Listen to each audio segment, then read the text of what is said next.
I think that he knew what I was going to be the day I was born. I think he had this all planned out to find out how I would take this and how I would carry it. You know what I'm saying? Hi guys, welcome back to The Ratchet Christian. My name is Asmau and I am The Ratchet Christian. Today we have a guest. The past 2 episodes has just been me by myself, and I know y'all are tired of me, okay? We love spending time together, but then we also love when there's guests here. And I'm excited because we have somebody who is a professional yapper like me. When we get together, we yap. She yaps for a living.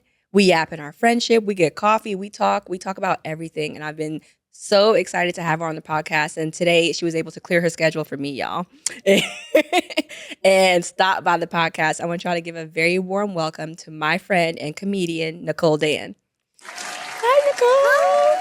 How you doing? Yes, I'm so happy to be here. I'm very so happy good. that you're here. I feel like the last time we went and got coffee, we were like, you told me about a podcast that you were starting, and I was like, okay, well, I want to have you on my podcast. But before we get there, like, before the episode started, Solomon said the craziest thing about Trader Joe's. Solomon, put yourself on camera so that they can see you, so that they I want these people. What? Tell them what you said about Trader Joe's. I said, to me, Trader Joe's is like Arby's. It's in your neighborhood, but you just never think to go there.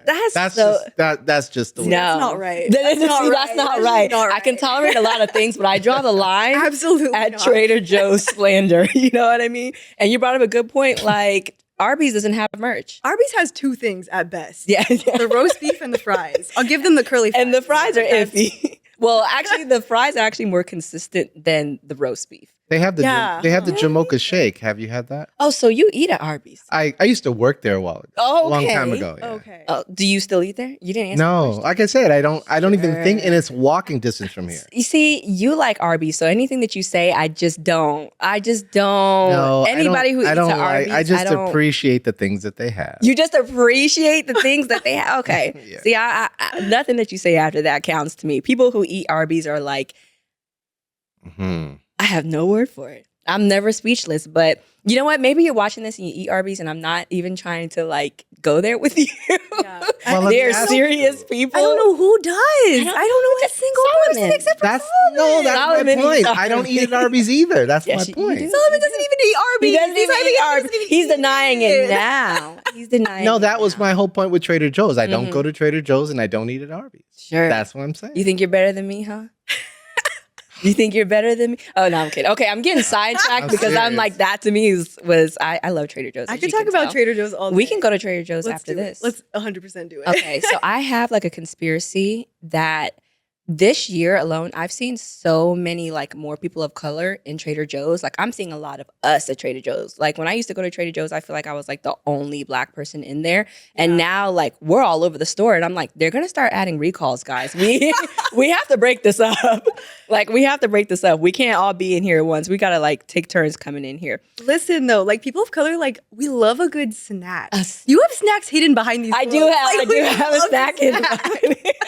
You're absolutely right about that. I do love a good snack, and I had one even before we started. And so, okay, we're going off on a Trader Joe's tangent. Nicole Dan, welcome to the Ratchet Christian podcast.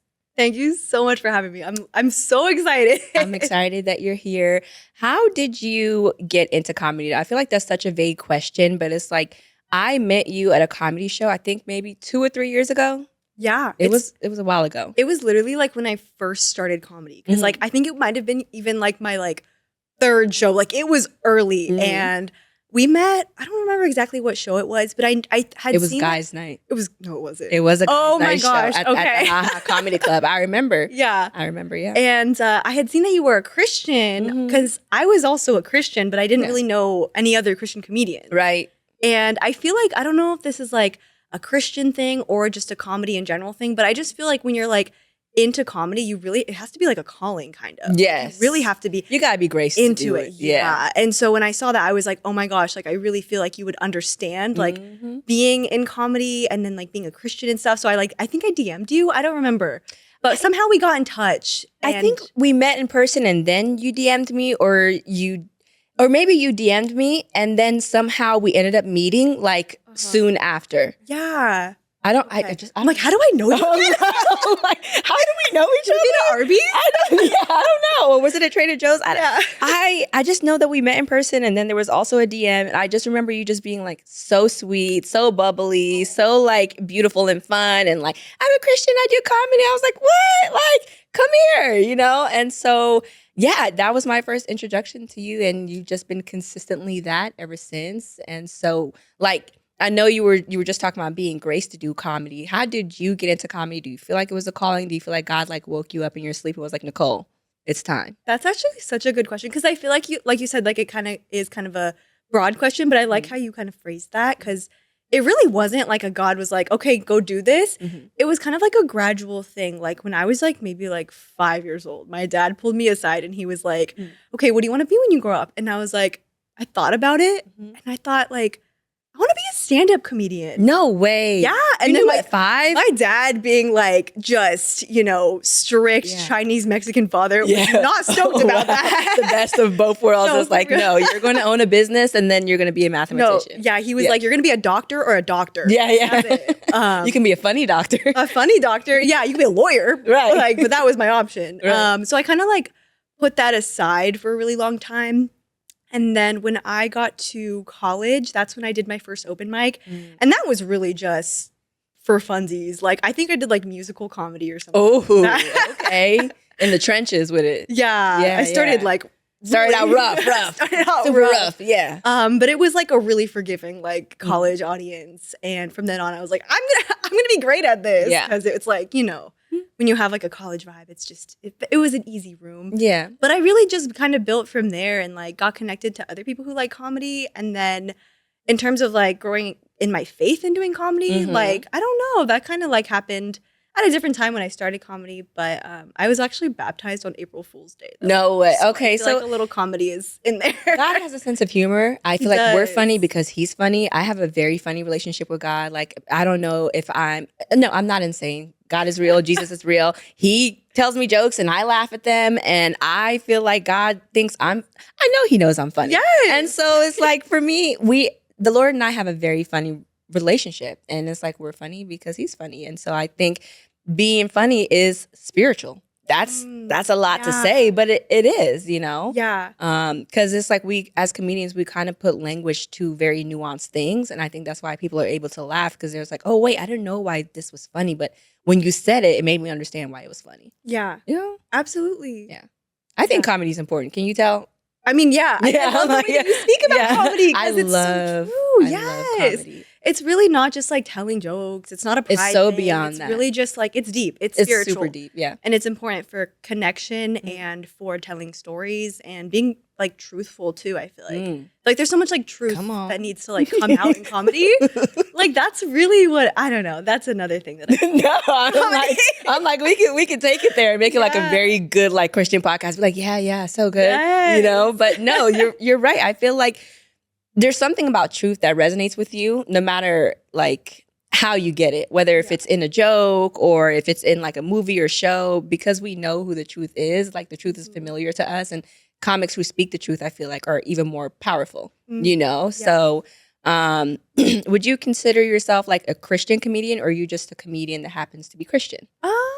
I would probably say the latter. I don't really write jokes for church audiences. I know I've done like a couple clean shows or clean mics, but that doesn't really work for me. Like I have a joke where I talk about where I was becoming a Christian and I tried to start waiting until marriage and how that, was a process for me. I would appreciate a joke like that. Yeah. You just need a couple more ratchet Christians out in the crowd and you would have had an audience. Yes. But I think that's like exactly what I'm going for though, is like, because I became a Christian later in life. So I had already gone through some stuff by the time I became a Christian. Like, I've lived. Yeah. And so for me, it kind of doesn't really work with like I've never sinned. And, I mean, everyone's sinned. But like, I want to take comedy and like really highlight the people who are kind of on the fringes, who aren't perfect and who do believe in God too. I'd love for people to, resonate with that too in my comedy. But I would not say that I'm like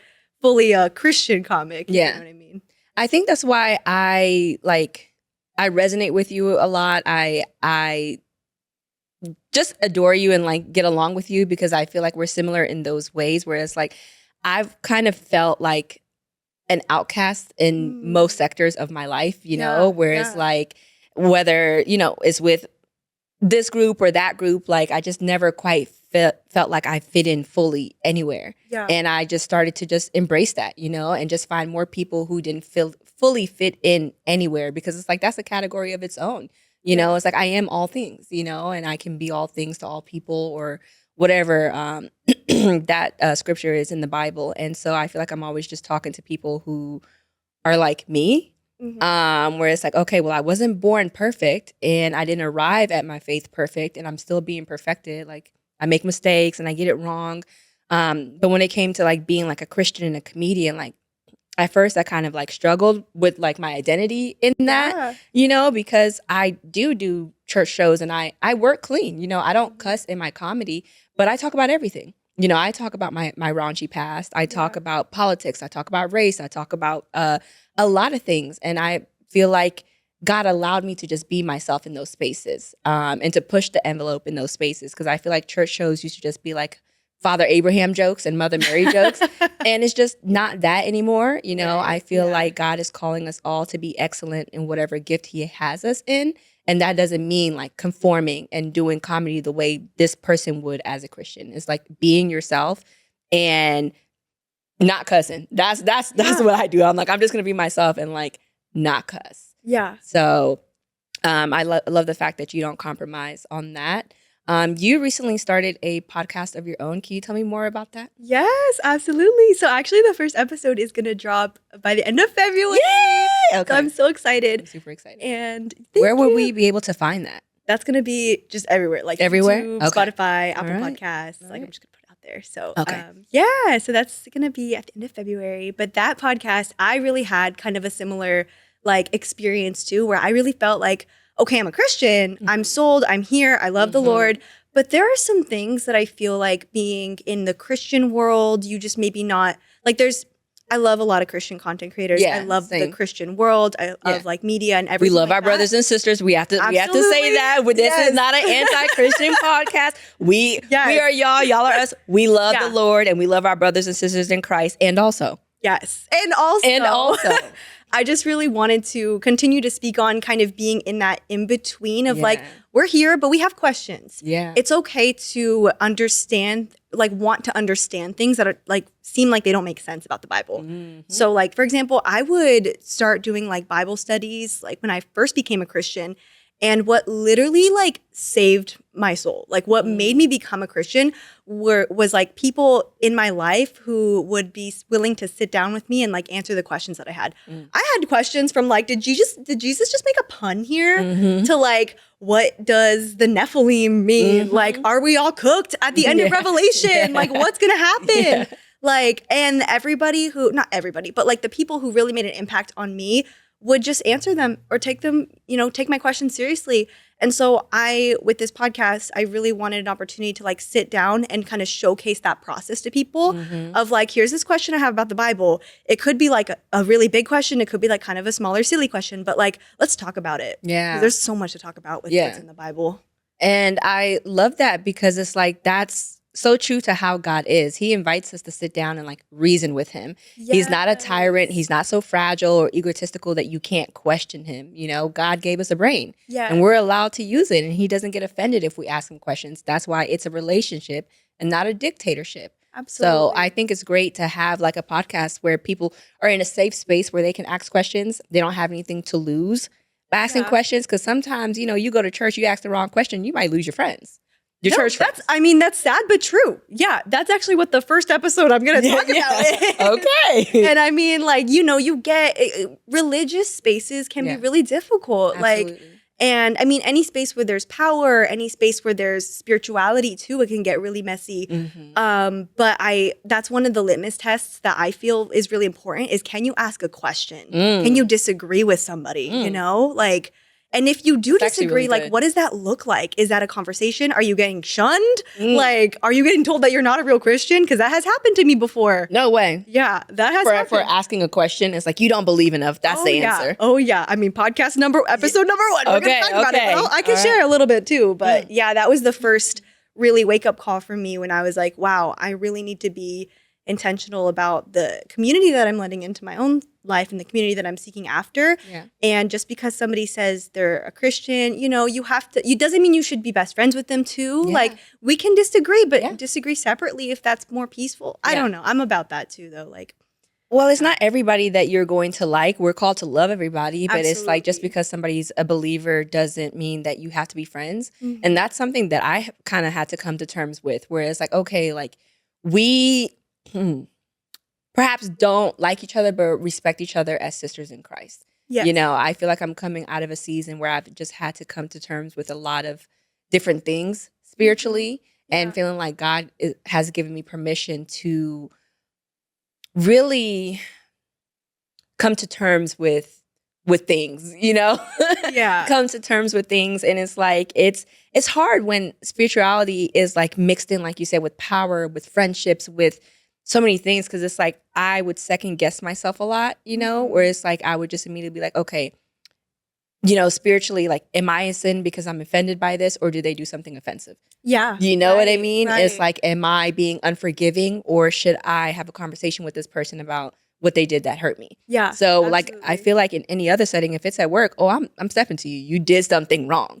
But if it's in a spiritual setting, I feel like there's so many more layers that you kind of have to go through. And some people take advantage of that. Not saying Yeah. that was like my instance, but I know that, you know, abuse of power happens everywhere. So we can't be surprised that it even happens in religious spaces too. Yeah. Because we're people, Totally. you know? Totally. So do you believe in Nephilim? Oh my God. I literally wrote that as one of the questions, and you had brought it up. And it's like, there's so much going on right now in the news, and it's like, I'm gonna keep this apolitical, but I'm like, okay, as You can keep it political. I'm like, I if you can want keep it. to. Don't tell me that. I'm gonna stay on track. But like, I was watching this episode of Tucker Carlson, because I am a fan. I do. I like him. And he did this episode with, I think, this archaeologist who was talking about, you know, all of the like ancient artifacts that we have, and all of like the archaeological sites that people aren't allowed to go to, and the ruins that they've discovered, and how a lot of this stuff like is in the Bible. And Yeah. and it's like the history that we're taught is like, okay, I'm gonna say this. Being an atheist to me is very interesting, because even the people who worship the devil know that God's real. Yeah. You know what I mean? Yeah. So it's like, to be like, I don't believe in anything. It's like the people at the highest level believe in something. Yeah. They believe in God. They don't respect God. Mhm. They don't obey God, but they Right. know that he's real. And so to me, I'm like unimpressed by people who are like, there's no God. It's like, you're not paying attention. Yeah. Because there's a devil too, you know? And so to go back to Nephilim, I'm like, all of these like subculture conspiracy theory conversations I used to have off to the side with friends are like mainstream topics this week. Yeah. And so for me, I believe in Nephilim. I believe in mermaids. Mhm. I believe in the fallen angels are in the Bible. Do Yeah. you think like that stuff was like, it's just metaphor, or do you think it's like, no, this is real? Well, I mean, with the Nephilim, I mean, there are lines of thought that think like, oh, the Philistines, who were Yeah. like supposed to be giants, were Yeah, maybe yeah. descendants of the Nephilim, Yeah, yeah. because you know the Nephilim were like superhumans and all of that. Goliath was a Philistine, and he was a giant. Yes. Yeah. So Right? Wait, that's right? proof. Absolutely. That's proof. So I think there's like things that we could look at in the Bible that are like, oh, that's crazy. Yeah, but it's yeah. like, now you have evidence. Yeah. And I think at the end of the day, though, too, you had such a good point. Is like, people really can take a whole list of facts Mhm. that are proven, that are, you know, fact checked, everything. There's evidence and all of that. But like, to believe in like a God who Mhm. came down to earth and sacrificed himself because he loves you and wants Mhm. to have a relationship with you and wants his creation to be redeemed and all of that, that takes like a heart change. Yeah. It can't be like a fact. It's like, not you up know? here. Yeah. Like, I think people want it to be up here. Like, and you're waiting Yes. for it to make sense. And it's Yeah. like, it's not going to. You know, Yeah. he's a big God. And it's like, it's not everything that, you don't know everything about your parents. Right. How could you know right. everything about God? Yeah. You know, and it's like I think people are waiting for it to make sense, and God wants it to make sense to us, you know. But the analogy sometimes that I see in my mind is like trying to explain myself, and not that God sees us this way because we're precious to Him, but it's like imagine me trying to have a conversation with a gnat. Like, you know, like the little ones that like, you know, are like buzzing around. But it's like, I'm so big in comparison to that gnat. I'm so different. My world is completely different. How they see me is completely different. And I know God doesn't see us that way, but that's how big God is. Right. You know, we are so small, but we're so important to Him.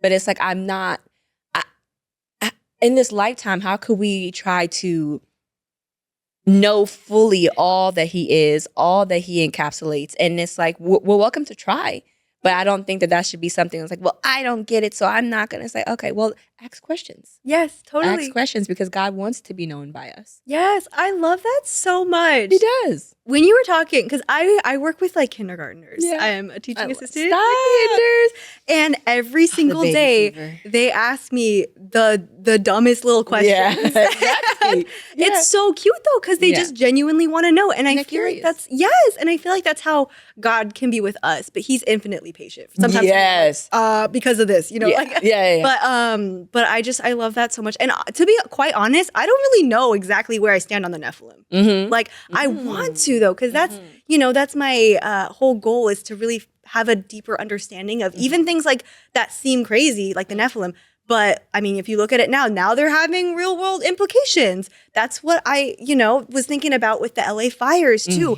For the longest time. Let's go down the rabbit hole. Go on. I'm ready. Let's take a deep dive. Welcome to the Ratchet Christian Podcast, everybody. Go there. Yes, but like I always wondered, like, does God? Because in the Bible, in the Old Testament, He would send like storms and things like that. And yeah, people would, you know, it's like they would think like, oh, it's to punish us. And you know what? Yeah, it would literally say, you guys have gone too far. Yeah. We're bringing it back. I've had enough. Yeah. And so with the LA fires, I always wondered, does God still do that? And when the LA fires broke out, I was reaching out to a friend, just kind of telling him an update, asking for prayer. And he said something like, and we're good now. Me and my friend were totally good now. But in the moment, it was kind of hard. But he said, maybe LA deserved this, something like that. And it was really hard to take in. But it made me realize, like, even that little question that I had of like, you know, I wonder if God still uses like natural disasters. Yeah. It had a really important implication because like that was His response to somebody like asking for prayer. That was His response to somebody who was like kind of in need. And so I think like your belief and how you go about your theology really shapes how you're responding to people too. Ooh. And so that's why I'm like, man, I really got to lock in on my questions and my knowing things. Nicole, that is good. Thank you. That is really good. Thank you. I appreciate that. But, wow. So that's kind of my thought with the LA fires too. Is like I still don't know the answer to that, to be honest. I don't think that they were God punishing us because, you know, they didn't even happen. I mean, they did happen in LA, but a lot of the damage was in the Palisades and in Altadena, like outside of LA proper. Right. Know? Hollywood and all the things. Yeah. I think for me, as like that stuff was going on, I just saw it as like, okay, it could be looked at one way like, okay, oh, God's punishing these wicked people that live in Los Angeles. Or it is the consequences of arson.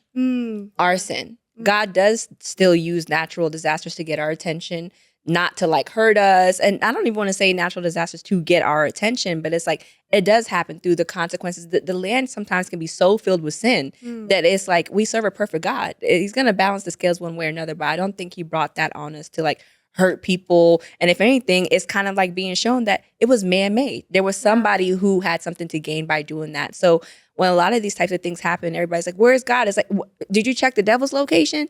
Yeah. Because how did he so influence that man to go and do that and destroy all those homes? And who are the wicked people who are benefiting from that in our government? Like, who has something to gain from this wickedness that they, you know, that happens to other people? And the answer is not God. He has nothing to gain from hurting us, but He will use disaster to, you know, get our attention, to wake up the church and have us pray. And so the answer that I, you know, gather is like, yes and no. Yeah. Yes and no. You know, there's consequences to the land having sin, and then there's, you know, the enemy being able to use people to bring chaos into the land, which is, you know, ultimately what he always wants. But what I didn't agree with, it was kind of like this sentiment in the church with Christians who didn't live in LA, and that, oh, LA deserves that. You know what I mean? Like Yeah. God is having this conversation with me right now just about how much he loves Hollywood and loves California. Like Los Angeles literally means city of angels. Yeah. And it's like, it used to be a city of his angels. I'm studying revivals right now. The most prolific revival that happened in America happened in Azusa Street in Los Angeles. Wow. God loves LA. And I've never met more Bible-believing, Jesus-loving Christians, you know, here than I have anywhere else. I don't know if I said that sentence right, but it's like when I lived in the East Coast, I knew a lot of people that went to church. When I moved to LA, I met a lot of people that love Jesus. Two different things. Yeah. LA has a lot of people who love Jesus and have a great relationship with Jesus. And I feel like that's the only reason why this land is still standing. Wow. For real. I just want to like drop that mic real quick. I'm telling you. That was, I'm telling you. I love talking to you because I like the gears are turning in like real time. Like we didn't practice this. Like I'm taking it all This in. is what we do. We get together, and then we're not even caffeinated right now. Like usually we're like a cup of coffee in. We're just like talking over. No, you go. You know what I mean? And so this is like us tamed. Yes. Yeah. No, seriously. This is us tamed. Yeah. To wrap up our conversation, I did want to touch on this very quickly before we get out of here. There was like, I don't want to say a scandal in the, to go from, and Jesus loves LA. So there was a scandal.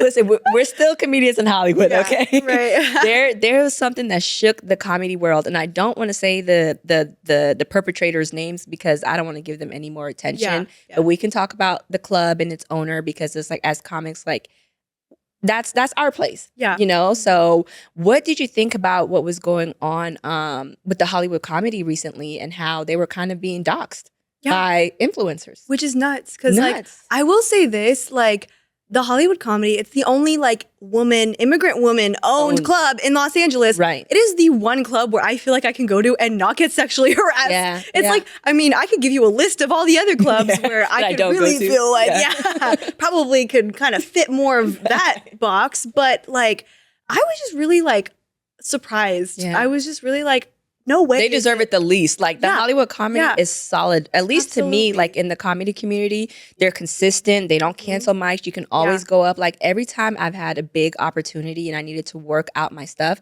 I went to the Hollywood comedy. Yes. And I've gone there consistently and it's consistent. To me, I feel like it's ran well. It's professional. It's like a safe space for, I don't call it a safe space because that's like that term. It's a loaded term, but it's like, it's a great space.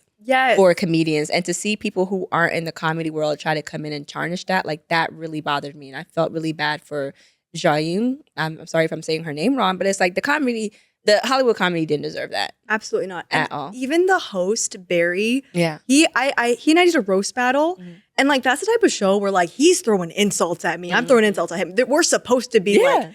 I felt so safe with him. Yeah. I felt so respected. He's professional. So even what they were saying about him, I was like, that doesn't sound, you know, in his character either. It was cyberbullying, you know? And so for me, I hate bullies. I just hate bullies. So I went and commented on some of their stuff. It's like, this is cyberbullying at best. And you're not even a comedian. If you were a comedian, you would know the culture. You don't record other comedians without their permission. You don't record their sets and then go and post it. What if they're working on new material? Like it was just to me like little teeny boppers trying to have a moment. And I hated that for the club because like you said, there are spaces that do deserve that kind of energy. And the Hollywood comedy is not one of them. And to kind of mess up a place where comedians like go consistently. And, you know, there were like, you know, threats of harm, you know, to the club, to the host of the club. That to me was just like, just so not okay. And I saw you in one of the comment sections because I was commenting. I saw you and I was going to wait until you came on the show because you had my back. Because I remember I was commenting on one of the videos that she made, you know, in defense of the club. And another commented like, well, speak for yourself. It's not a safe space for everybody. Okay. Yeah. If it doesn't apply to you, then just keep scrolling. Right. You don't like the Hollywood comedy? Don't go there. From my experience, every comic that I know that goes there has had a good experience. Yours is different, and that's okay. But it's like, speak for yourself. I know it. I was like, okay. Did you say this about the place before, you know, people started piling on? Or are you like, and then I saw you roll up in the comments, you're like, something's actually wrong with you. That was one where I had to take a moment and be like, I'm sorry, God. That was a little bit You pulled harsh. up. No. But he was bringing you pulled up that and you level had of like, just it was random disrespect. It wasn't even warranted. You know what I mean? Yeah. And I think that like this whole situation also kind of like it makes me think about how people just think they could do whatever they want for sure. behind social media. Yeah. There's bots, there's people who just want to troll, and he seemed like such a troll. Yeah. And I mean, I'm sure like the Hollywood comedy has gotten so many people like that who like would never do comedy, don't care about comedy, like would never even step foot around comedy, all of that.